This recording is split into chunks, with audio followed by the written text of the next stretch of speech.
Hi there, this is Sheena Rowlands and today I'm sharing with you the March 2024 Hey Little Magpie challenge that I'm setting. So I'm going to be using the Vicki Boutin Discover and Create collection, and my challenge to you this month is to create a layout in a grid format. Now you could be really regimented with your grid, or you could be quite loose with it, as you'll see that I do as this layout progresses. So I chose to use the Vicki Boutin Discover and Create. I think there's so much lovely ephemera in this collection. And there's some bits I specifically wanted to use. I definitely wanted to get some of the mushrooms on a layout. So I've made a number of layouts with this collection and I've never had a chance to use the mushrooms. And I also found a couple of squirrels. So I definitely wanted to get those in there as well. When I was digging around with all the ephemera, I also found that I could do the title as Happiest Outdoors, which I thought was absolutely perfect to represent my nephew. So I printed off 4 or 5 photos, I think 4 there. I'm hoping to use all of them on this layout. I don't want to overwhelm it, so I'm going to leave a reasonably wide border around the outside. I'm using the green as the pattern paper as the base because I think that fits very much with the theme. Otherwise, I'd put it onto white and then mat it onto the green. So that seems a little bit pointless. So from a grid point of view, I've got a photo frame in diagonal corners there, which I'm going to embellish with some of the ephemera.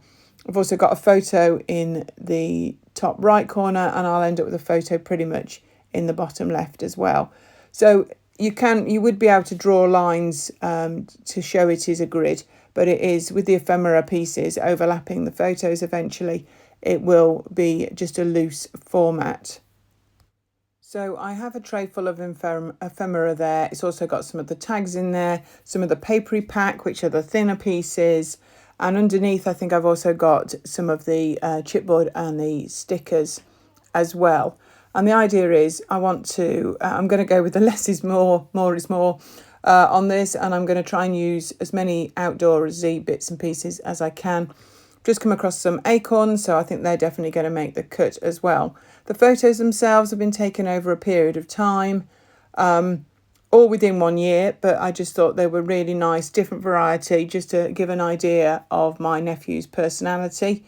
There's digging the garden, walking the dog, going to a local nature reserve, and just being downright cheeky. So thought they would work really well.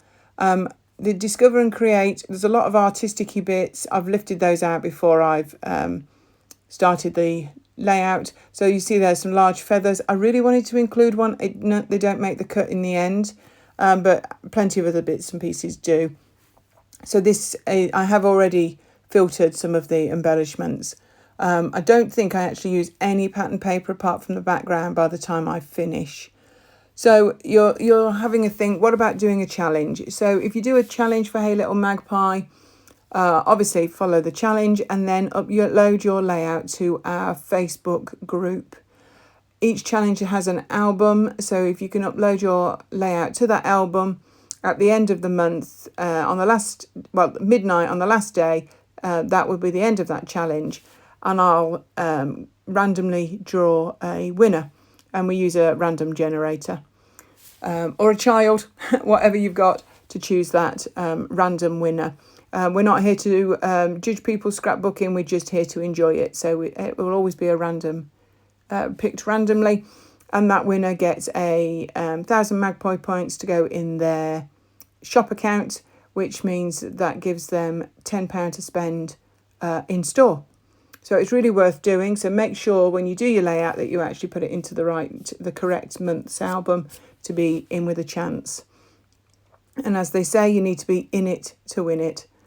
So if you're watching my hand still, you'll find that I've just trimmed one of the photographs down a little. I'd printed them at home before I was doing this layout, and I'm actually making this layout away from home. So I can't reprint it, so I'm going to trim it down before I stick that into position.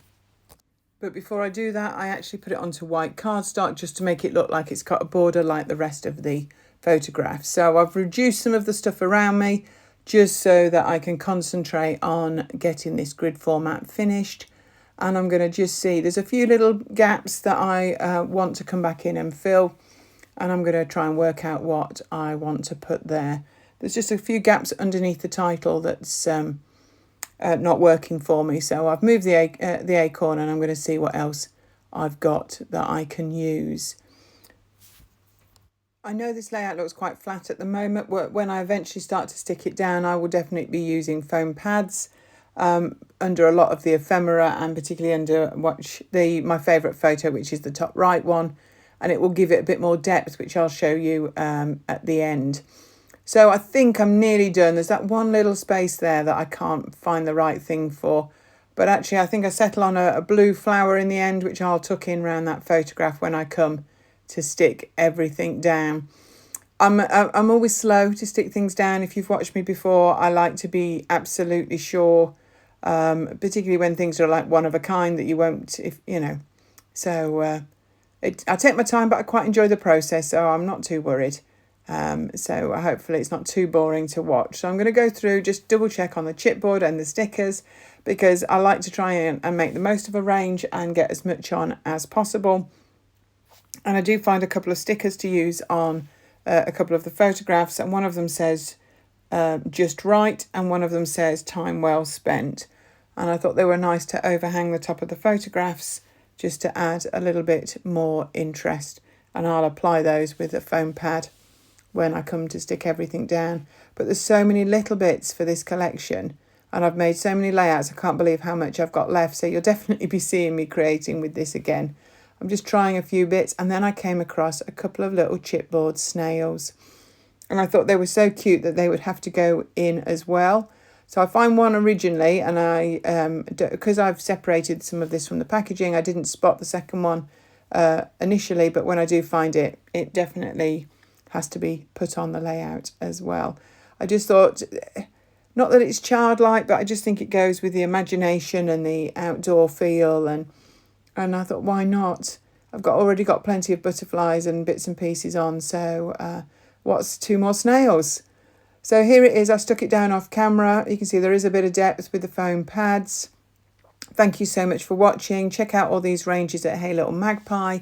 Please enter the challenge and put it in the correct album on the group with a chance to win. And I hope to see you here again real soon. Thanks for watching. Bye for now.